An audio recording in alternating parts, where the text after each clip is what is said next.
நல்லா இருட்டுன நேரமா பார்த்து ஒரு உருவம் அந்த கிராமத்தை கடந்து போயிட்டே இருக்கு. அப்படி போயிட்டு இருக்கும்போது எல்லாரோட வீட்லயும் வந்து ஒரு ரெட் கலர் பெயிண்ட்ல ஓஸ்ட்ரி இன்னைக்கு போயிட்டு நாளைக்கு வா அப்படின்னு எழுதியிருக்கு. அதை பார்த்துட்டே அந்த உருவம் நகர்ந்து போயிட்டே இருக்கு. அப்படியே போயிட்டு இருக்கும்போது ஒரு வீட்டுல அந்த எழுத்துக்கள்லாம் அழிஞ்சிருக்கவும் அந்த வீட்டுக்குள்ள அந்த உருவம் போயிடுச்சு. ஒன் பாத்ரூம் போறதுக்காக அந்த நேரம்னு பார்த்து அந்த வீட்டுல உள்ளவர் வெளியே வராரு. வந்துட்டு போயிட்டு இருக்கும்போது டக்குன்னு பின்னால இருந்து யாரோ பிரகாஷ் அப்படின்னு கூப்பிட்ட மாதிரி இருக்கு. கொஞ்சம் கூட திரும்பி பார்க்காம அப்படியே அங்க வந்து ஓடி போயிடலான்னு பாக்குறாரு. பார்த்தா மறுபடியும் அது பிரகாஷ் பிரகாஷ்னு அப்படியே ரொம்ப இனிமையான குரல்ல கூப்பிடவும் அந்த பேயோட குரலுக்கு மயங்கி அவர் திரும்பி பார்க்கவும் அவரோட கண் அப்படியே ரெட் கலர்ல மாறுது. அப்படியே அவர் ஹிப்னோடைஸ் பண்ண மாதிரி ஆயிட்டு அங்க வந்து அவரை வந்து அந்த பேய் அடிச்சுட்டு இழுத்துட்டு போயிருது. இப்ப கட் பண்ணா காலையில காட்டுறாங்க. அந்த கிராமத்துல ஒரு தாத்தா ரெட் கலர் பெயிண்ட் எடுத்து வீடு எல்லாத்துலயும் அடிச்சுட்டே இருக்காரு. நல்லா அழுத்தமாவும் அடிச்சுட்டு போயிட்டே இருக்காரு. ஸ்ரீ இன்னைக்கு போயிட்டு நாளைக்கு வா அப்படின்ற வார்த்தையை தான் அவர் எழுதி போட்டுட்டே இருக்காரு. ஏன் அப்படின்னா இந்த கிராமத்துல வந்து ஒரு நம்பிக்கை இருக்கு. ஒரு கல்யாண கோலத்துல ஒரு பேய் வந்து இந்த கிராமத்தையே ஆட்டி படைச்சிட்டு இருக்கு. அது மட்டும் இல்லாம திருவிழா காலத்துலதான் அது ரொம்ப முக்கியமா வரும் அப்படின்றதும் இந்த கிராமத்தோட நம்பிக்கை. இந்த மாதிரி எழுதி போட்டு இருந்தா அதை பார்த்துட்டு அது போயிடும் அப்படின்றதுதான் இந்த மக்களோட நம்பிக்கையா இருக்கு. அதனால இந்த தாத்தா வந்து எழுதிட்டு இருக்காங்க. அந்த டைம்ல ஒரு பையன் வந்து வரான். அவன் தான் இந்த கதையோட ஹீரோ. அவன் பேர் வந்து விக்கி. ஏன்னா இந்த ஊர்ல உள்ள மூட நம்பிக்கையை அவன் வந்து நம்பவே இல்லை. இந்த திருவிழா காலத்துல உன்னை கையில பிடிக்க முடியாது அப்படின்லாம் சொல்லி கிண்டல் பண்ணிட்டு இருப்பான் தாத்தாவை. அதுக்கு தாத்தா வந்து தம்பி இதுல காக்கா ரெக்க கழுகு ரத்தம் எல்லாம் கலந்துருக்குப்பா, சும்மா ஒண்ணும் இல்ல அப்படின்னு சொல்லி எழுதிட்டே இருப்பாரா.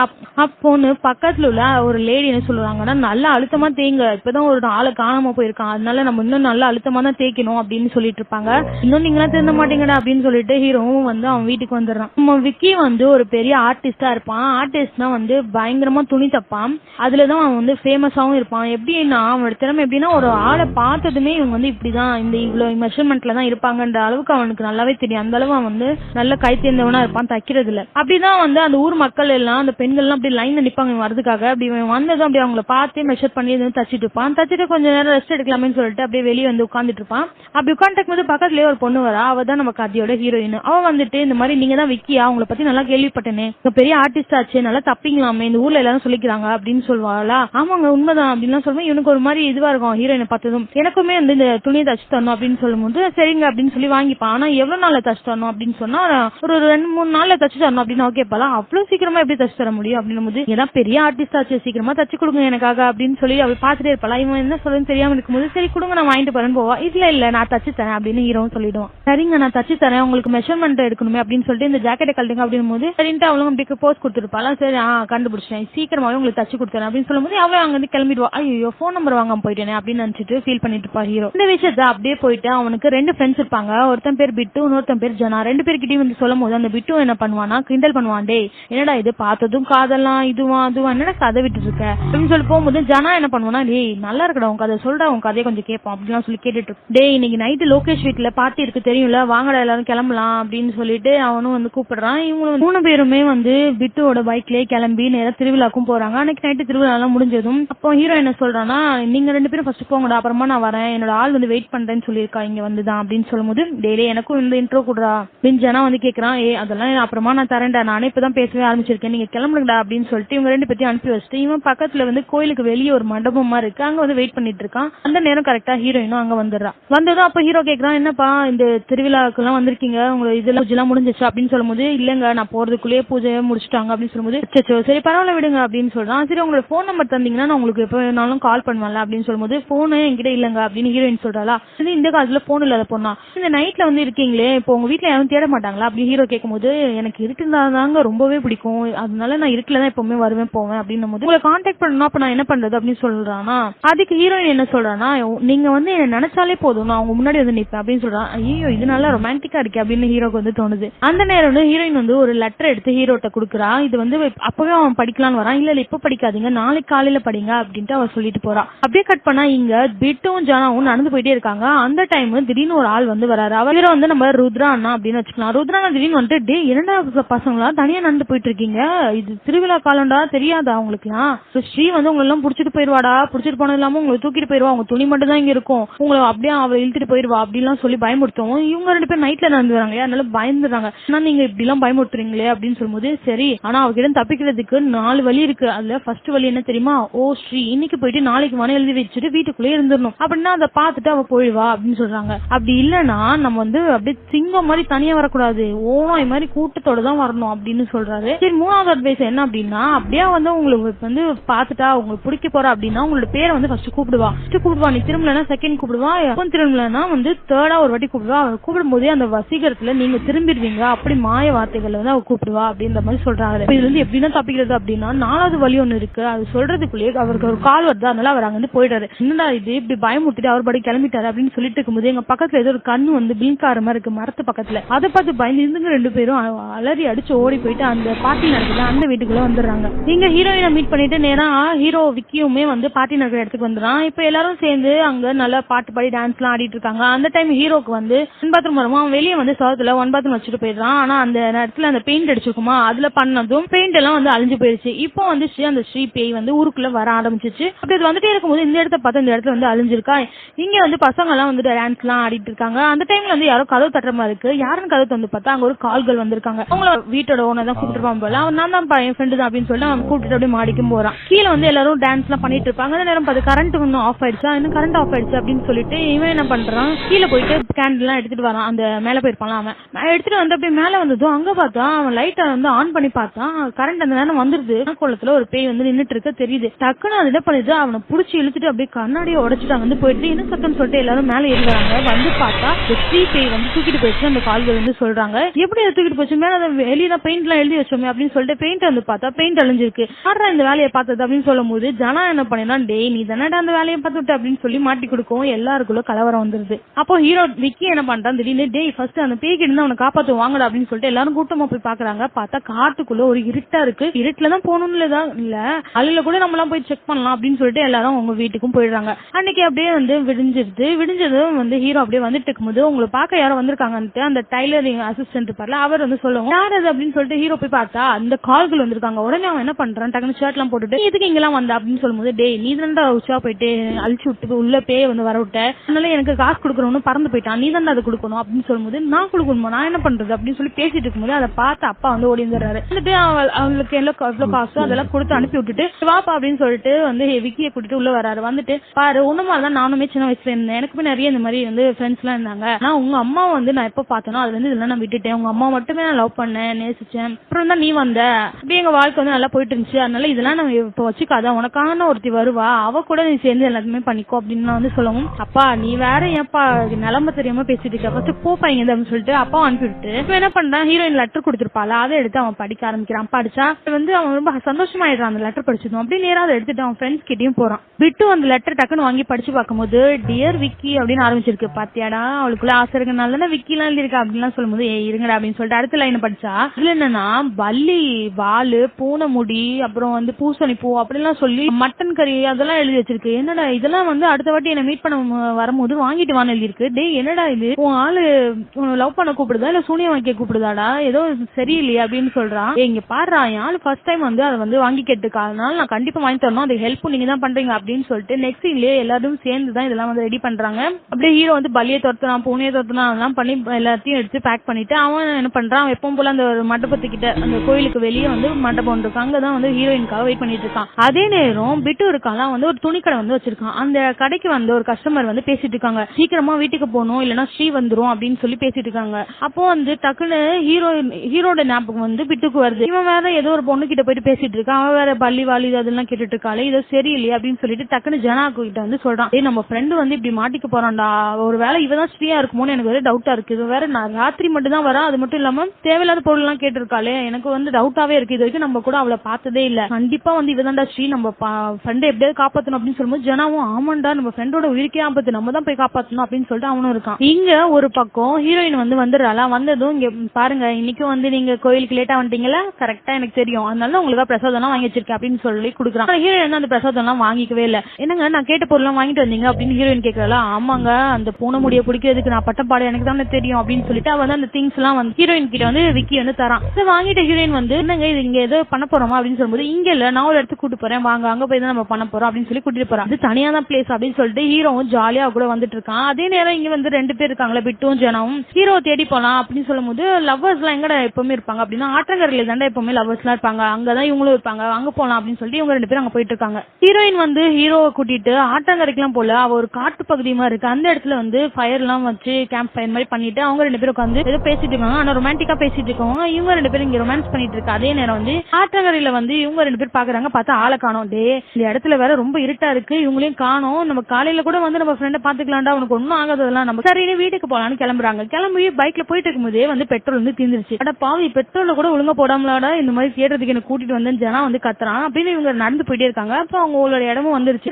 அவனோட வீட்டுக்கு வந்து அந்த வழியா இவன் போறான், இவன் வீட்டுக்கு வழியா இவன் போயிட்டு இருக்கு. விக்கி வந்து அப்படியே ரொமான்ஸ் பண்ணிட்டே கிட்ட வந்துட்டு அப்படி டக்குன்னு கண்ண முழிச்சு பார்த்தா ஹீரோயினை காணா. அவன் வந்து போயிட்டு இவன் எங்கடா போன அப்படின்னு அவன் பாத்துட்டு இருக்கான். அதே நேரம் இங்க வந்து ஜனா வந்து அவன் வீட்டு வழியா போயிட்டு இருக்கான். அப்படி போயிட்டு இருக்கும் போதே அவனுக்கு ஒரு சவுண்ட் ஒண்ணு கேக்குது. என்ன சவுண்ட்னு தெரியல அப்படின்னு சொல்லிட்டு டக்குன்னு வந்து வேகமா போறான். அவனோட பேரு ஜனான்னு யாரும் கூப்பிடுற மாதிரி இருக்கு. இது போச்சு, ஸ்ரீ தான் நம்மள கூப்பிடுது அப்படின்னு சொல்லிட்டு டக்குன்னு அந்த ருத்ரான சொன்ன மாதிரியே சப்பல் எடுத்து கையில வச்சுக்கிட்டு அப்படியே நடந்து போறான் பொறுமையா. போயிட்டு வந்து மறுபடியும் வந்து அவன் பேரை சொல்லி கூப்பிடுவான். அவனால வந்து அந்த மாய வார்த்தைகள் எல்லாம் மயங்கி திரும்பிடுறான். முடிச்சு பார்க்கும்போது அங்க பேய் நிக்கிறது தெரிஞ்சிச்சு. ஒரு கல்யாண காலத்துல ஒரு பேய் வந்து நிக்குது. பார்த்து அலறி அடிச்சு ஓட பாக்குறான். அந்த பேய் வந்து அவனை விடல, அவனை புடிச்சு இழுத்துட்டு போயிடுச்சு. அவனோட துணி மட்டும் தான் அங்க விட்டுட்டு அது உடம்பு தூக்கிட்டு போயிடுச்சு. ஜனாவோட ட்ரெஸ் எல்லாம் வந்து கீழே கிடக்குது. அதை எடுத்துட்டு அவங்க அம்மா வந்து பாத்துட்டு அவனோட ஜட்டியெல்லாம் தூக்கி வச்சுட்டு அழுதுட்டு இருக்காங்க. ஜனா, நீ எந்த பொண்ணையும் தொட்டது கூட இல்லையடா, உனக்கு இந்த நிலைமையாயிடுச்சே, நான் என்னடா பண்ணுவேன், கடவுளே என் பையனை எப்படியாவது காப்பாத்து அப்படின்னு சொல்லிட்டு பக்கத்துல வந்து விக்கி வந்து நிக்கவும் அந்த ஜட்டியை தூக்கி விக்கி முஞ்சிலே போட்டுட்டு இந்த மாதிரி ஆளுங்களோட சேராதானா கேக்குறியாடா ஜனா அப்படின்னு சொல்லி அழுதுட்டு இருக்காங்க. அதே நேரம் வந்து அந்த பிட்டும் இவனுக்கு ஹீரோவும் வந்துட்டு இருக்காங்க. வந்துருக்கும்போது பிட்டு என்ன சொல்றான்னா, நான் உங்ககிட்ட ஒன்னு சொல்லுண்டா, உன்னை காப்பாத்துறதுக்காக தான் நானும் ஜனாவும் வந்தோம். ஆனா ஜனா இப்ப மாட்டிக்கிட்டான், ஒன்னாலதான் அவனும் மாட்டிக்கிட்டான் அப்படின்னு சொல்லும்போது ஏன்டா என்ன நீ காப்பாத்தணும் அப்படின்னு கேக்குறான். அப்பதான் வந்து பிட்டு சொல்றான், அது வந்து பொண்ணே இல்ல, அதுதான் ஸ்ரீ அப்படின்னு சொல்லும்போது எனக்கு அது ஸ்ரீ அப்படின்னு சொல்லும்போது டே நீ நல்லா யோசிச்சு பாரு, நைட்டு மட்டும் தான் உன்னை பாக்குறதுக்காகவே வரா. அது மட்டும் இல்லாம அவ கேட்கிற பொருள் எல்லாம் பாத்தியா, கண்ட பொருளா இருக்கு, இதெல்லாம் வந்து பேய்ங்க கேட்கிற மாதிரியே இருக்கு எனக்கு அப்படின்னு சொல்லும்போது ஹீரோக்கும் தோணுது, ஆமால இவ பிரசாதம் கொடுத்தாலும் வாங்கல, கோவிலுக்குள்ளேயும் வரலையே, என்ன வெளியே தான் வச்சு அவன் மீட் பண்ணிட்டு இருக்கா அப்படின்னும் போது ஹீரோக்கும் ஒரு டவுட் வந்து அவன் மேல வருது. ஹீரோ ஒரு பக்கம் யோசிச்சுட்டு இருக்கும் போதே ஆமாண்டா அவ தாண்டா ஸ்ரீயே, அது தெரியாம அவ பின்னாடி சுத்தின்னு இருக்கேடா, நம்ம நண்பனை வேற எழுந்துட்டோமே, தயவு செய்து என் கூட வந்துடாது அப்படின்னு சொல்லிட்டு பிட்டு அங்க வந்து போயிடுறான். அப்படியே கட் பண்ணா காலையில ஆயிடுது. இந்த ருத்ரானா என்ன பண்றாரு, எல்லா இடத்துலயும் வந்து ஒரு நோட்டீஸ் மாதிரி கொடுத்துட்டே வராரு, இந்த ஸ்ரீ கிட்ட இருந்து பாதுகாப்பா இருங்க, ஓ ஸ்ரீ இன்னைக்கு போயிட்டு நாளைக்கு வாங்க எல்லாரும் சேவத்துல எழுதி வைங்க அப்படின்லாம் சொல்லிட்டே இருக்காங்க. அப்ப அந்த கூட்டத்துல ஒருத்தர் வந்து கேக்குறாங்க, ஏன் வந்து ஓ ஸ்ரீ இன்னைக்கு போயிட்டு நாளைக்கு வா அப்படின்னு எழுதி வைக்கணும் அப்படின்னு சொல்லவும் அதுக்கு அந்த ருத்ரானா என்ன சொல்றாரு, பேயே இன்னைக்கு போயிட்டு நாளைக்கு வா அப்படின்னு எழுதி வச்சா அந்த பேய்க்கு அவமானம் ஆயிரும், அதுக்கு மரியாதை ரொம்ப முக்கியம், அதனாலதான் இன்னைக்கு அந்த பேய்க்கு வந்து அப்படி மரியாதையோட இன்னைக்கு போயிட்டு நாளைக்கு வந்து சொன்னாதான் பிடிக்கும், அதனால உனக்கு வந்து எதுவும் பண்ணாம அது நகர்ந்து போகுது அப்படின்ற மாதிரி இவர் ஒரு கதையை வந்து சொல்லிட்டு இருக்காரு. ஹீரோக்கு இது எல்லாமே ரொம்ப கஷ்டமா இருக்கு, ஏன்னா அவன் ஃப்ரெண்ட் வந்து எழுந்துட்டானே, அதனால டக்குன்னு என்ன பண்றான், அவனுக்கு ஒரு யோசனை வருது, டக்குன்னு அந்த டைலரிங் மிஷினை எடுத்துட்டு போயிட்டு ஹீரோயின் கொடுத்துருப்பாள் அந்த துணி எல்லாம் கடகடன்னு வச்சு தச்சுட்டு பேக் பண்ணி அப்படியே எடுத்துட்டு போறான். அவன் எப்பவுமே மீட் பண்ணுவாள் அந்த இடத்துக்கு அவன் போய் உட்காந்துருக்கும் போது டக்குன்னு இருட்டி போகுது, மழை மேகமா ஆகுது. பக்கத்துல பார்த்தா ஹீரோயின் வந்து அப்படி முறைச்சிட்டு உட்காந்து இருக்கா, என்ன இது அப்படின்னு சொல்லி அவன் காலை பார்த்தா அவன் கால திடீர்னு பேயோட கால் மாதிரி ஆகுது, கையெல்லாம் வந்து பேய் மாதிரி, மூஞ்செல்லாம் பேய் மாதிரி எடுத்து டக்குன்னு அவனை வந்து அடிக்கிற மாதிரி வரவும் என்ன விட்டுருச்சு அப்படி கத்திட்டு இருக்கா. டக்குன்னு பார்த்தா எல்லாமே கனவா இருக்கு. அவன் வந்து ஹீரோயின் வந்துட்டு என்ன கத்திட்டு இருக்கா அப்படின்னு சொல்லும்போது இல்ல ஒண்ணும் இல்ல இப்பதான் வந்தியா நீ அப்படின்னு சொல்லிட்டு நார்மலா பேச மாதிரி இருக்கான். அதனால அவனோட துணி தச்சுட்டேன், நல்லா இருக்கா கரெக்டா இருக்கா பாரு அப்படின்னு சொல்றானா. சொல்லிட்டு இருக்கும் போதே ஹீரோ வந்து அப்படியே நைஸா அவகிட்ட வந்து பேசுறான், ஏன் நைட் எல்லாம் வர, ஏன் கோயிலுக்குள்ள வரது இல்ல, ஏன் பிரசாதம் வாங்கல, ஒரு வேலை அப்படின்னு சொல்லிட்டு அப்படி இழுத்துட்டு இருக்கும் போதே என்ன இழுத்துட்டு இருக்கு அப்படின்னும் போது எனக்கு அப்படியே டவுட், இந்த ஸ்ரீன்னு ஒரு பேய் வந்து இந்த ஊருக்குள்ள சுத்திட்டே இருக்கு, அது எல்லா ஆம்பளைங்களையும் புடிச்சிட்டு போதும் தெரியுமா இப்பெல்லாம் சொல்லிட்டு இருக்கும் போது ஒரு வேலை நீ தான் இருக்குமோன்ட்டு அப்படின்னு சொல்லிட்டு என்ன பண்றான், டக்குன்னு ஓடி போயிட்டு அங்க ஒரு ஆள் இருக்கான், அவன்கிட்ட போயிட்டு பின்னாடி பாருங்க ஒரு பொண்ணு நிக்கிறாளா அப்படின்னு சொல்லி கேட்கும் போது அந்த ஆள்ல காலங்காத்தாலே குடிச்சிருக்கியா என்ன, எந்த பொண்ணும் அங்க நிக்கல, என் கணக்கு தெரியல அப்படின்னு சொல்லிட்டு இவனை திரும்பி பார்த்தா அங்க யாருமே இல்ல. அப்போ இவனுக்கு கன்ஃபார்ம் ஆயிடுச்சு இவதான் ஸ்ரீ போல, அப்ப இவ்வளவு நாளா பேய் கூடியா பேசிட்டு இருந்தோம் அப்படின்னு இவனுக்கு பயம் ஆயிடுது. வேற வந்து ஹீரோ என்ன பண்றான், பிட்டு கிட்ட போயிட்டு பிட்டு நீ சொன்னது சரிதான்டா, நான் இவ்வளவு நாள ஒரு அழகான பொண்ணு கிட்ட பேசிட்டு இருக்கேன்னு நினைச்சேன், பார்த்தா அது ஒரு பேய்டா, பேய் கிட்ட போய் நான் இவ்வளவு நாளா பேசிட்டு இருக்கேன் அப்படின்னு சொல்லி புலம்புவோம். அதான் சொன்னேன்லடா நம்ம ஃப்ரெண்டே இழுத்துட்டு போயிட்டாலேடா, அவ நேரம் என்ன பண்ணலாம் நம்ம ருத்ரானாட்ட போலாம் அப்படின்னு சொல்லிட்டு 2 பேரும் பிளான் பண்ணி, ஏன்னா இந்த விஷயத்தை பத்தி நல்லா தெரிஞ்சு ஆராய்ச்சி பண்ணி வச்சிருக்கிறது ருத்ரானா தான், அவர்கிட்ட போனாதான் இதுக்கான சொல்யூஷன் கிடைக்கும் அப்படின்னு சொல்லிட்டு ருத்ரானா தேடி போறாரு. அவர் பார்த்தா ஒரு லைப்ரரியில உட்காந்து புக் படிச்சிட்டு இருக்காரு. சரி அவர்கிட்ட போயிட்டு ஏன்னா அந்த ஸ்ரீயை பத்தின உண்மைகளை எங்களுக்கு சொல்லுங்க அப்படின்னு சொல்லி கேட்கவும் அதுவா அதை பத்தி நான் தான் ஆராய்ச்சி பண்ண அப்படின்னு சொல்லிட்டு அவர் ஒரு பழைய புக் எடுக்கிறாரு. எடுத்துட்டு இந்த கிராமத்தை பத்தி உங்களுக்கு தெரியுமா, இந்த கிராமம் அந்த காலத்துல இருந்து எப்படின்னு அப்படின்னு சொல்லும்போது ஆனா இங்க பாருங்க நாங்க ஒன்னும் பேச்சு போட்டிக்கு வந்து உங்ககிட்ட வரல, இந்த ஸ்ரீயை பத்தி என்னவோ அதை மட்டும் சொல்லுங்க அப்படின்னு சொல்லும்போது சரி சொல்றேன்டா, ஸ்ரீ வந்து ரொம்ப அழகானவளா இருந்தா, இந்த யூத் மக்கள் எல்லாத்துக்குமே அவளை ரொம்ப பிடிச்சிருந்தது, அவளுக்கு ஒரே ஒருத்தனை மட்டும் பிடிச்சிருந்தது, அவன் மட்டும் தான் வந்து ஸ்ரீய அழகையும் தாண்டி அவளை உண்மையாவே அவன் மனசை பார்த்து நேசிச்சவன், அதனால அவனையே கல்யாணமும் பண்ணிக்கிட்டா. அப்படி கல்யாணம் பண்ணது பொறுக்காத இந்த ஊர் மக்கள் வந்து அவ அந்த ஃபர்ஸ்ட் நைட் அன்னைக்கு மக்கள் எல்லாம் சேர்ந்து 2 பேத்தையுமே வந்து சாகடிச்சிட்டாங்க. அந்த கோவத்துலதான் வந்து அவ கல்யாண கோலத்திலேயே அந்த நைட் எல்லாம் காலையில மாற்ற ஆண்களை வந்து இந்த மாதிரி புடிச்சிட்டு போயிடுறா. சரி இதுல இருந்து எப்படி விடுபடுறது, அவகிட்ட இருந்து எப்படி தப்பிக்கிறது அப்படின்னா அதுக்கும் இதுக்கு ஒரு சொல்யூஷன் இருக்கு இந்த புக்லயே அப்படின்னு சொல்லி பின்னாடி திரும்பி பார்த்தா 60 பேஜ் நம்பர் அடுத்து 80 பேஜ் நம்பர் தான் இருக்கு. நடுவுல இருக்கு பக்கத்து வந்து காணும். அட என்னன்னா இது பாதியை காணவே அப்படின்னு போது டே இந்த குட்டி பசங்க தானே வந்து கப்பலை விட்டுட்டு இருக்காங்க, எத்தனை வாட்டி சொன்னாலும் கேட்கவே மாட்டேங்குது அப்படின்னு. ஐயோ என்னையா இப்படி அசால்ட்டா சொல்ற நீனு, இவ்வளவு பெரிய விஷயத்தை கிழிச்சு வச்சிருக்குதுங்களே அப்படின்னு சொல்லிட்டு அதுல அந்த புக்லயே வந்து ஒரு மண்டபம் பாலடிஞ்ச மண்டபம் வந்து ஒரு பிக் இருக்கும். இந்த பிக்சரை வந்து நான் ஹீரோயின் கூட இருக்கும்போது நான் பாத்திருக்கேன். நம்ம ஊருக்கு வெளியே தான் இந்த மண்டபம் இருக்கு, அந்த மண்டபத்துல போனா ஏதாவது கிடைக்கும் அப்படின்னு சொல்லிட்டு இவங்க 3 பேரும் சேர்ந்து அந்த மண்டபத்துக்கு போறதுக்கு பிளான் பண்றாங்க. இவங்க 3 பேரும் சேர்ந்து நம்ம நண்பனை எப்படியாவது கண்டுபிடிச்சே ஆகணும் அப்படின்னு சொல்லிட்டு தனித்தனியா போயிட்டு அந்த மண்டபத்துக்குள்ள போயிட்டு தேடிட்டு இருக்காங்க. அப்படி தேடிட்டு இருக்கும் போது இந்த ருத்ரானா என்ன பண்றாரு, அவர் உட்கார்ந்து இதை தேடிட்டு இருக்கும் போது பின்னாடியே ஒரு உருவம் கிராஸ்லமா இருக்கு. அவ்வளவுதான் பயந்து அலறடிச்சு வெளியே போய் நின்று நான் பாக்குறேன்டா அப்படின்னு சொல்லிட்டு வெளியே வந்துறாரு. பக்கத்துல பிட்டு இருக்காங்க, அவன் தேடிட்டு இருக்கும் அவன் கையில வந்து ஒரு பாம்பு வந்து விழுவும். அதை பார்த்து அலறடிச்சு அவனும் வெளியே வந்துறான். நீ என்ன எங்க பண்ணிட்டு இருக்க தேடுவன்னு பார்த்தா நீ என்னடா இங்க பண்ற, உன் ஃப்ரெண்டு தான்டா, நீ தேடாம ஏன்டா என்கிட்ட வந்த அப்படின்னும் போது அங்க பெரிய பாம்பை பார்த்தேன் பயந்து ஓடி வந்துட்டேன். அப்பனா அவன் எங்கயா விக்கி அப்படின்னு சொல்லும் போது இப்பதான் விக்கியை காட்டுறாங்க. விக்கி அப்படியே பொறுமையா போயிட்டு இருக்கான். அந்த இடத்துக்கு ஸ்ரீ வந்துருது, விக்கி அப்படின்னு கூப்பிடுது. அவக்கிக்கு செம்ம பயம் வந்துருது, திரும்பினா நம்ம காலின்னு தெரியும் இல்லையா, அதனால பொறுமையா அந்த பேய்கிட்ட வந்து பேசுறான். சீமா சி உனக்கு தான் நான் வந்து அழகா துணி எல்லாம் தச்சு கொடுத்தல, நீ எதுவும் பண்ண மாட்டல அப்படின்லாம் சொல்லி பேசிட்டு இருக்கான். கொஞ்ச நேரமா அந்த பேய் வந்து விக்கினே கூப்பிடலையா, சரி அது போயிடுச்சு போல அப்படின்னு சொல்லிட்டு பின்னாடி திரும்பி பார்த்தா அது சர்றன்னு முன்னாடி நின்று பயம் கொடுத்தது. கல்யாண கோலத்துலதான் இருக்கு, ஆனா உள்ளுக்குள்ள ஒரு பயங்கரமான பேய் தான்.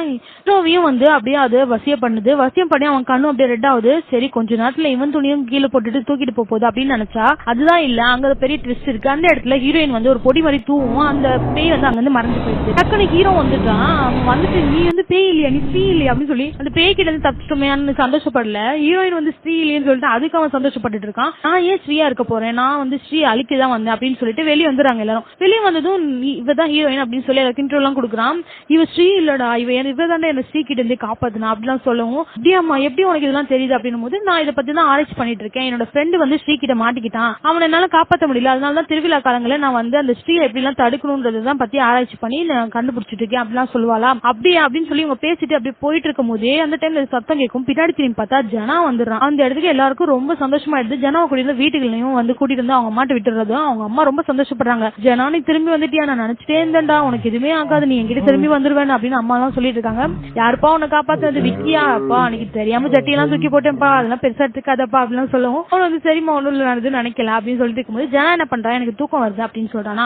எல்லாருமே தூங்க போயிடுறாங்க. அன்னைக்கு நடுராத்திரி எல்லாரும் தூங்கிட்ட பிறகு ஜனா என்ன பண்றா, எந்திரிச்சு நிக்கிறான். நின்னுட்டு திடீர்னு பேய் மாதிரி அப்படியே போறான், ஃபுல்லா சுத்துறான். சுத்திட்டு வந்து காலையில பார்த்தா எல்லாரும் கத்திக்கிட்டு அலறி அடிச்சுட்டு வராங்க. புருஷனை காணுமே, புள்ளைய காணுமே அப்படின்னு சொல்லிட்டு எல்லாரும் கத்துறாங்க. எல்லாரோட துணிகள் எல்லாம் வீட்டுல இருக்கு. வீட்டுக்குள்ளேயே வந்து ஸ்ரீ வந்து பேய் இழுத்துட்டு போயிடுச்சு. எத்தனை நிறைய ஒரு 40 ஆண்கள் இழுத்துட்டு போயிருக்காங்க அந்த ஊர்ல இருந்து. ரொம்ப வந்து ஆவேசமா அழுதுட்டு இருக்காங்க. யார் காரணம் இது அப்படின்னு சொல்லிட்டு பார்த்தா ஜனா தான் காரணமா இருக்கான். அவன் தான் அவன் கையை வச்சு அழிச்சிருக்கான் எல்லாத்தையும். திடீர்னு விட்டு வந்துட்டு டே என்னடா இப்படி எல்லாம் பிஹேவ் பண்ற அப்படின்னு கேட்டா டக்குனு அவன் பேய் பிடிச்ச மாதிரி அவனெல்லாம் போட்டு அடிக்கிறான். அந்த குடும்பத்துல உள்ளவங்களையும் போட்டு அடிச்சிட்டு இருக்கான். டக்குனு அந்த நேரம் பார்த்து விக்கி வந்துடுறான். வந்துட்டு என்ன பண்றான், டே ஜனா என்ன உனக்கு தெரியுதா அப்படின்னு சொன்னா இவன் உடம்புல தான் பேய் இருக்குல்ல, அப்படி போயிட்டு அவனை அடிக்க வரும்போது அவன் என்ன பண்றான், சவுத்து பின்னா நின்று இங்கேயும் அங்கேயுமா விளையாண்டுட்டு இருக்கான். அந்த டைம்ல வந்து வேலை ஹீரோயின் வந்து அவன் மேல எடிமா இருக்கு. அந்த பொடி தூணதும் பெட்ஷீட்டை போட்டு மூடிடுறாங்க. அந்த நேரத்துல கொஞ்சமா வந்து அமைதிப்படுத்திட்டு இவங்க எல்லாம் சேர்ந்துட்டு என்ன ஆச்சு இவனுக்கு ஏன் இப்படின்னா நடந்துக்கிறான் அப்படின்னு பேசிட்டு இருக்காங்க. ஹீரோக்கு ஒரு யோசனை வருது. அதாவது இந்த புக்ல தானே எல்லாத்தையும் பத்தி அந்த ஷீ பத்தியோ அதை எப்படி அழிக்கணும்ன்றத பத்தி எழுதியிருப்பாங்க. இந்த புக்கை வந்து ஒரு ஆத்தர் தானே எழுதியிருப்பாரு, அவர்கிட்ட போலாம் அப்படின்னு சொல்லும் போது ருத்ரானா என்ன சொல்றாருன்னா, ஆமா அந்த ஆத்தரை வந்து எனக்கு நல்லாவே தெரியும், அதனால அவர்கிட்டயே நம்ம போய் விசாரிக்கலாம் அப்படின்னு சொல்லிட்டு அந்த இடத்துக்கு போறாங்க. ஆனா அந்த ஆத்தர் வந்து அந்த காலத்துல உள்ள தாத்தா, அந்த தாத்தாக்கு பாதி இது மறந்து போச்சு.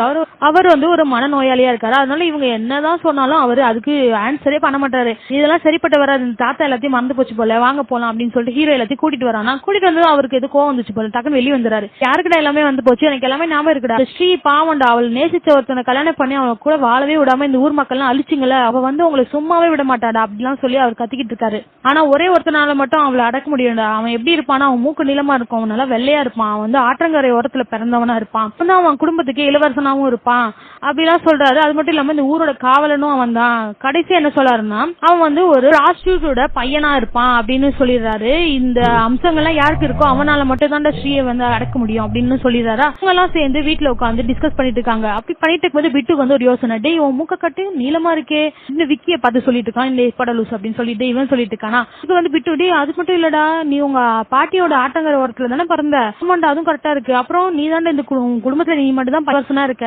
ஆமாண்டா அதுவும் கரெக்ட் தான், எல்லாமே கரெக்டா இருக்கு, வெள்ளையா வேற இருக்க, எல்லாம் திக்காயிட்டே வருது. அப்புறம் கடைசியா வந்து ப்ராஸ்டியூட்டோட பையனா அப்படின்னு சொல்லும் போது, டே கடைசியா உள்ளதுக்கும் எனக்கு சம்பந்தம் கிடையாது, அப்படின்னா நான் இல்லடா அப்படின்னு சொல்லும் போது, அப்போ எல்லாருமே சேர்ந்து பேசுறாங்க, இவனுக்கு தெரியாதுல்ல இவனுக்கு சொல்லணும்ல அப்படின்னு சொல்லும் போது ருத்ரா நான் பொறுமையா வராரு. வந்துட்டு, டே உங்ககிட்ட ஒன்று சொல்லணும், உங்க அம்மாவும் ஒரு ப்ராஸ்டியூட் தான் அப்படின்னு சொல்லுவோம், எனக்கு கோவம் வந்துடுது, பாருங்க இது வயசுல பெரியவர் பாக்குறேன் இல்லைன்னா அவ்வளவு உங்களை அப்படின்னு சொல்லிட்டு கோவில் அங்கிருந்து போயிடுறான். அதே நேரம் இங்க ஊர் மக்கள் எல்லாம் சேர்ந்து பயத்துல இருக்காங்க, சரியான பீதியில என்ன பண்றாங்க, ஆண்கள் எல்லாம் பெண்களை போல சேலை எல்லாம் உடுத்திக்கிறாங்க, அந்த மாதிரி எல்லாம் பயந்துட்டு இருக்காங்க. இது ஒரு அரசியலாவே ஆக்கிட்டாங்க. இந்த ஊருக்கு நீதி கிடைக்கணும், இந்த ஊர்ல உள்ள ஆண்கள் எல்லாம் ரொம்ப பாவம், ஸ்ரீபை வந்து அவங்களை தூக்கிட்டு போகுது, அவங்க ஆண்களுக்கு எல்லாம் பாதுகாப்பே இல்லை இந்த ஊர்ல அப்படிலாம் சொல்லி கோஷம் போட்டு அரசியல்வாதிகள் ஒரு பக்கம் கிளம்பிட்டு இருக்காங்க. அதே நேரம் ஹீரோ என்ன பண்றான், நல்லா ட்ரிங்க் எல்லாம் பண்ணிட்டு அப்படி நேரம் அவங்க அப்பாட்ட போறான். போயிட்டு என்னோட அம்மா யாரு, அம்மா ஒரு ப்ராஸ்டியூட்டா என்ன ஏதுன்னு அப்படிலாம் கேட்கும் போது அவங்க அப்பா வந்து எதுவுமே சொல்லாம சைலண்டா இருக்காரு. இல்லன்னா இல்லன்னு சொல்லிருப்பார்ல, இருக்கிறனால தான் அவர் சைலண்டா இருக்காரு. சோ சைலண்ட்ல என்ன இருக்குன்றது தெரிஞ்சுக்கிட்டு அதை தெரிஞ்சுக்கிட்டவன் ஆமா அவங்க சொன்னதான் உண்மைதான் போல அப்படின்னு சொல்லிட்டு நேரா ஹீரோயின் கிட்ட வரான். ஹீரோயின் கிட்ட வந்ததும் அவன் என்ன சொல்றான் அப்படின்னா, இந்த மாதிரி இந்த ஊர் மக்கள் ஒரு நாள் கூட என்ன வந்து இந்த மாதிரி சொல்லி எனக்கு கேலியோ கிண்டலோ பண்ணதே இல்ல, தாண்டி வந்து என்கிட்ட நல்லா தைக்கிறாங்க எல்லாமே பண்றாங்க, என்னையும் வந்து அவங்க குடும்பத்துல நினைக்கிறாங்க, அப்போ ஊரோட காவல்காரன் சொன்னது நான் தான், அப்ப நான் தான் இந்த ஊரோட காவல்காரன், நான் தான் இந்த ஊர் மக்களையும் காப்பாத்தி ஆகணும் இந்த ஸ்ரீபை கிட்ட இருந்து, அதனால என்ன பண்ணுமோ நம்ம பிளான் பண்ணலாம் அப்படின்னு சொல்லிட்டு ஒரு எல்லாரும் சேர்ந்து ஒரு பிளான் வந்து பண்ண ஆரம்பிக்கிறாங்க. அப்போ விக்கி என்ன சொல்றான் அப்படின்னா, இந்த பேய்க்கு வந்து படிக்க தெரிஞ்சிருக்கு, அதனாலதான் வந்து ஓ ஸ்ரீ இன்னைக்கு போயிட்டு நாளைக்கு வா அப்படின்னு எழுதுறத படிச்சுட்டு அந்த பக்கமா திரும்பி போயிடுது. இப்போ படிக்க தெரிஞ்ச பேயா இருக்கு, ஆனா முட்டாள் பேயா இருக்கு, ஏன்னா அவங்க டெய்லியுமே இதுதான் எழுதி வச்சிருக்காங்க, டெய்லியுமே அதை படிச்சுட்டும் போகுது அப்படின்றதெல்லாம் வந்து அவங்க சொல்லவும் சரி அப்படின்னு சொல்லிட்டு ஒரு ஐடியா பண்றாங்க. பேய்களை வந்து நம்ம ஹீரோயினுக்கு தான் அந்த மந்திரங்கள்லாம் பண்ணி அவளால ஓட்ட முடியும். சோ அவ என்ன சொல்றா அப்படின்னா, மனக்கோலத்துல வந்து நீ இரு, அவ வந்து உங்ககிட்ட வரும்போது நான் ஒரு கத்தி ஒண்ணு தரேன், அந்த கத்தியை வச்சு அவளை நீ குத்தி இருந்தீங்கன்னா அவளுடைய சக்தி எல்லாம் போயிடும் அப்படின்லாம் வந்து சொல்லி ஒரு பிளான் பண்ணிடுறாங்க. அதெல்லாம் பிளான் எல்லாம் பக்கவா இருக்கு. அப்படியே ஹீரோ வந்து பார்த்தா மாப்பிள்ள மாதிரி ஹீரோ ரெடி ஆயிட்டு வரவும், ஏய் சூப்பரா இருக்கடா அப்படின்னு சொல்லும் போது, டேய் நீ வேறடா சும்மா இரேண்டா, நான் என்னடா ஃபர்ஸ்ட் எய்டுக்கா போறேன், பேய் கூட போய் போறேன்டா, எனக்கு உள்ளுக்குள்ள திக்கு திக்குன்னு இருக்கு அப்படின்லாம் சொல்லும் போது ஹீரோயின் என்ன சொல்றான்னா, இந்த கத்தியை வச்சு மட்டும் குத்திரு, அவ்வளவுதான் அது போயிடும், மத்தபடி எதுவுமே இல்ல, நீ ஜாக்கிரதையா இருந்துக்கோ அப்படிலாம் சொல்லிட்டு இவங்க இங்க இருந்து வெயிட் பண்ணிட்டு இருக்காங்க. இங்க ஒரு பக்கம் அப்படிதான் பேய் வந்து அதே மாதிரி எல்லா வாசலையும் பார்த்துட்டே வருது. இந்த வாசல்ல வந்து உள்ள வரவும் அப்படின்னு போட்டிருக்கு, பேய் உள்ள வருது. அவங்க வந்து அம்புக்குடி எல்லாம் போட்டு இந்த சைடு வாங்க அந்த சைடு வாங்க அந்த பேய்க்கு டைரக்ஷன் எல்லாம் போட்டுருக்காங்க. அந்த டைரக்ஷன் படியே பேய் உள்ள வந்துருது. வந்துட்டோம்னா இங்க மனக்கோலத்துல வந்து இவன் இருக்கான். இங்க ஒரு ட்விஸ்ட் என்ன அப்படின்னா, ஜனா இருக்கான்ல அவனுக்குள்ளேயும் அந்த பேய் வந்து வசீகரம் பண்ணி வச்சிருக்கோம்ல, அவனுக்குள்ளேயும் அது தெரிஞ்சது. அவன் நேரம் வந்து இங்க வந்துடுறான். கதை வந்து உள்ள வந்ததும் ஃப்ரெண்ட்ஸ் எல்லாம் இங்க பார்த்துட்டு ஜனா இவங்க போட்டு ஜனா என்ன பண்றான் அடிக்க ஆரம்பிக்கிறான். ஒரு பக்கம் இவனை ஜனாவை பார்த்துட்டு இருக்காங்க. ஒரு பக்கம் என்ன பண்ணுது, பேய் வந்து இங்க வந்துருது இல்ல ஹீரோ கிட்ட. அப்ப ஹீரோயின் தான் மந்திரம் எல்லாம் பண்ணும், ஹீரோயின் ஜனாவை பார்த்துட்டு இருக்கா. ரெண்டு பேய் வந்ததும் ஹீரோக்கு என்ன பண்றதே தெரியல. ஜனா ஒரு பக்கம் கொலாப்ஸ் பண்ணவும் அவன் மண்டையிலேயே வந்து மந்திரத்தை ஊதி அவனை அமுக்கி வச்சுட்டு ஹீரோயின் என்ன பண்றா, அந்த இடத்துக்கு போய் பார்த்தா ஹீரோவை காணும் பேயும் காணும். என்னடா போச்சு எங்க போச்சுங்க இதுங்க தெரியலையே, அச்சோ பேய் இவனை தூக்கிட்டு போயிருச்சு அப்படின்னு பாத்துட்டு இருக்கும் போதே வாட்ஸ்அப்ல ஒரு மெசேஜ் வருது. என்னன்னா ஹீரோ கிட்ட தான் வருது. ஹீரோ அந்த பேய் வந்து இந்த இடத்துல தான் அவங்க ஒரு பிளேஸ் வந்து செட் பண்ணி அந்த இடத்துல தான் உங்களுக்கு ஃபர்ஸ்ட் நைட் அந்த இடத்துல மந்திரம் பண்ணலாம் அப்படின்னு வெயிட் பண்ணிட்டு இருந்தா, அந்த பேய் அவனை கூட்டிட்டு போயிட்டு அந்த பழைய மண்டபம் இருக்கும் இல்லையா அந்த புக்ல இருந்துச்சுல அந்த மண்டபத்துல வச்சிருக்கு. அந்த லொகேஷனை ஹீரோ அனுப்பிட்டு, டே இங்க இடத்துல வச்சிருக்கா என்ன கொண்டு வந்து எப்படியாவது வந்து காப்பாத்துங்கடா அப்படின்னு சொல்லிட்டு என்ன பண்றான், போன்லயே மெசேஜ் பண்ணி விடுறான். இங்க ஹீரோவும் இருக்கான். ஸ்ரீ மேடம் உங்களுக்கு என்ன தேவைன்னு எனக்கு தெரியும், நீங்க அதுக்கு தானே வெயிட் பண்ணிட்டு இருக்கீங்க அப்படிலாம் சொல்லி வந்து பேச்சு கொடுத்துட்டு இருக்கான். அந்த டைம் வந்து ஸ்ரீ என்ன பண்ற, பேய் என்ன பண்ணுது, கத்துது ஆக்ரோஷமா அந்த இடத்துல இருந்து. இவன் பயந்து அலறிட்டு இருக்கான். வந்து ஹீரோ ஒரு புரட்டு தூக்கி வந்து அடிக்கிட்டு அவனை போட்டு அப்படியே வந்து பேய் என்ன பண்ணுது, ஹீரோ கிட்ட வருது. வந்ததும் வந்து அப்படியே பாக்குதா அந்த பேயோட மூஞ்சியே வந்து அவன் அப்பதான் பாக்குறான். அந்த கண்ணுக்கு வந்து அந்த எப்படி இருக்குமோ அதே மாதிரி தெரியுது, ஆனா மூஞ்சி வந்து வாடி பண்ண மாதிரி இருக்கு. அப்படியே பாத்துட்டே இருக்கும் போது அவன் பேய் வந்து அப்படியே வசியம் பண்ணுது, பண்ணி அந்த கண்ணெல்லாம் ரெட் ஆகுது. அந்த பேய் இப்பதான் அவனை தூக்கிட்டு போய் அடிக்கலான்னு போயிட்டு இருக்கும் போது டக்குனு பேயோட மூஞ்சில புகையை வந்து யாரோ போடுறாங்க. யாருன்னா ஹீரோயின் தான். அந்த புகையை போட்டுட்டு, டே என்னடா அது கூட ரொமான்ஸ் பண்ணிட்டு இருக்க, கத்திய பொடிடா போய் சறுக்கு அவன் அது குத்தி சாவடிச்சிட்டு எப்படியாது அப்படின்லாம் சொல்லி ஹீரோயின் சொல்லவும் ஹீரோ என்ன சொல்றானா, ஏ பாவம் இந்த ஊர் மக்களே அதுக்கு வந்து தப்பு பண்ணிட்டாங்க, அதனாலதான் அந்த அப்படிலாம் பண்ணுது, அதை குத்தலாம் முடியாது, என்ன நினைச்ச டைலர்னா அதுக்குன்னு நான் வந்து அந்த பேயை குத்துவேன் நினைச்சேன், எனக்கு கொலைகாரன் பாத்தியா அப்படிலாம் சொல்லும் போது, என்னடா இந்த லாஸ்ட்ல வந்து இப்படி எல்லாம் பண்றியே, சரி அதோட சக்தி வந்து அந்த முடியில தான் இருக்கும், அந்த முடியை வந்து எப்படியாவது பிச்சுடு அப்படின்னு சொல்லிட்டு இருக்கும்போது அந்த பேய் என்ன பண்ணுது, ஹீரோயினை வந்து துரத்திட்டு இருக்கு. ஹீரோயினை வந்து ஃபர்ஸ்ட் அடிக்கணும், இவளை சும்மா விட்டா நம்மளே வந்து இது பண்ணிட்டு இருக்கான்னு சொல்லிட்டு அந்த பேய் வந்து ஹீரோயினை துரத்திட்டு இருக்கு. ஹீரோயின் ஒரு போய் துரத்திட்டு இருக்கும்போது டக்குனு ஹீரோயினை பிடிச்சிருது. அப்படியே அந்த இடத்துல தொங்க விட்டு அவ கழுத்தை நெரிச்சு அவளை கொலை பண்ணலாம் அப்படின்னு போயிட்டு இருக்கும்போது பின்னாடி வந்து ஹீரோ என்ன பண்ணிடுறான், அந்த முடியை வந்து கட் பண்ணிடுறான். கட் பண்ணதும் அவளுடைய பவர் எல்லாம் அப்படியே வந்து கம்மியாயிடுச்சு. அவ அங்க வந்து மறைஞ்சு போயிடுறான். அவ்வளவுதான், அந்த பேய் வந்து அங்க இருந்து போயிடுது. அப்படியே கொஞ்ச நேரத்திலேயே வந்து அந்த பேய் புடிச்சிட்டு போன எல்லாருமே வந்து வந்துடுறாங்க. அந்த ஊர் மக்கள் எல்லாமே அவங்களோட சேர்ந்துறாங்க, அவங்க குடும்பத்தோடயே. எல்லாருமே சேர்ந்து நம்ம ஹீரோ வந்து பாராட்டுறாங்க, நீங்க இவ்வளவு பெரிய வேலை பார்த்திருக்கீங்க அப்படிலாம் சொல்றாங்க. அந்த ஊர் வந்து பழைய மாதிரியே ஆயிடுது. அந்த பேயும் அங்க இல்ல, போயிடுது. அப்போ ஹீரோயினும் வந்து கிளம்பி அவ வேலை முடிஞ்சிச்சுன்னு போறான். அப்போ ஹீரோ வந்துடும். வந்துட்டு அப்போ ஹீரோ தச்சு கொடுத்துருப்பாங்க, அந்த ட்ரெஸ் போட்டிருக்கா, இந்த ட்ரெஸ் உங்களுக்குன்னே கரெக்டா தச்சு கொடுத்துருக்கேன் பாத்தீங்களா, உங்க மேல அவ்வளவு லவ்ங்க அப்படிலாம் சொல்றான். சரிங்க, இப்போ அவ ஊருக்கு கிளம்பிட்டால, உங்களுடைய நம்பர் எதுவும் இருந்தாலும் உங்களை கான்டாக்ட் பண்ண முடியும் அப்படின்னு சொல்லும் போது ஹீரோயின் என்ன சொல்லிடுறான்னா, நீங்க நினைச்சாலே நான் வந்துருவேன் அப்படின்ட்டு எப்பவும் போல அந்த டைலாக் சொல்லிட்டு அவங்க வந்து போயிடுறா. அப்படியே போயிட்டு இருக்கும்போது பஸ்லயே வந்து பாக்குறா. பார்த்தா ஹீரோயின் வந்து எதுக்காக வந்திருப்பா அப்படின்னா, இந்த பேயோட பவர் எடுக்கிறதுக்காக தான் அவ வந்து இந்த ஊருக்கே வந்திருப்பா. அதே மாதிரி அந்த ஜடை இருக்கும்ல, அது அவகிட்ட தான் இருக்கும். அது அவ ஜடையோட ஒட்டி வச்சுக்கவும் அந்த பவர் வந்து அவளுக்கு வந்துரும். அந்த பேயோட பவர் இருக்குல்ல, அது ஹீரோயினுக்கு வந்துரும். அவ கண்ணு வந்து அப்படியே ரெட்டா இருக்கும். அப்படியே காட்டிட்டு இருப்பாங்க. இங்க என்ன நடக்கும்னா, அந்த பேய் வந்து போயிருக்காது, அந்த ஊருக்குள்ள தான் சுத்திட்டு இருக்கும். அப்படியே கொஞ்ச நாள் கழிச்சு அது ஊருக்குள்ள வரும். வந்து பார்த்தா அந்த ஊர் மக்கள் எல்லாம் அதுக்கு ஒரு சிலை வடிவச்சு அதுக்கு ஒரு மரியாதை வந்து செலுத்திருப்பாங்க அந்த ஸ்ரீக்கு. ஏன்னா ஸ்ரீ வந்து அந்த ஊர் மக்கள் சாவடிச்சிருப்பாங்க. அதனால அந்த பேய்க்குன்னு ஒரு மரியாதை கொடுத்து அதுக்கு சிலையும் கொடுத்திருப்பாங்க. அதை பார்த்து அந்த பேய் என்ன பண்ணு, அந்த ஊரை விட்டு காலி பண்ணி போயிடுது. அப்படி இந்த கதையும் முடியுது. இந்த கதை உங்களுக்கு பிடிச்சிருந்தா லைக் பண்ணுங்க, ஷேர் பண்ணுங்க, சப்ஸ்கிரைப் பண்ணுங்க. தேங்க்யூ.